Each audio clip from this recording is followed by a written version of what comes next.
కన్యా రాశి 6వ రాశి.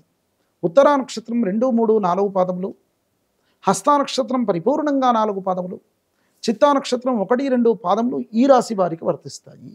ఈ రాశి వారి యొక్క ఆదాయ వ్యయాలు 14 ఆదాయం, 2 వ్యయం, రాజపూజ్య అవమానాలు 6, రాజపూజ్యం 6 అవమానం అన్నది ఏ విధంగానైతే ఖర్చు పెడతారో దానికి తగ్గ ఫలితాన్ని అనేటువంటిది మాత్రం చూస్తారు. కానీ సంఘంలో మీరు చాలా జాగ్రత్తగా ఉండడం మంచిది. ఎందుకంటే 6 రాజపూజ్యం 6 అవమానము. రాజకీయంలో ఉన్నటువంటి కన్యా రాశి వారైతే ఇంకా కూడా చెప్తున్నాను, మన యొక్క ఛానల్ ద్వారా వారు ఖచ్చితంగా అత్యంత జాగ్రత్తగా ఉండాలి. ఈ సంవత్సరము దశమంలో బృహస్పతి వెళ్తారు. నవమ బృహస్పతి చాలా మంచిది.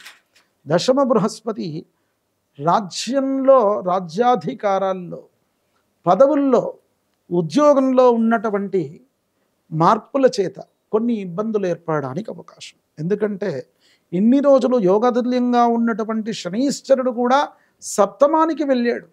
సంఘంలో కొన్ని ఇబ్బందులు అనేటువంటివి రాబోతూ ఉన్నాయి.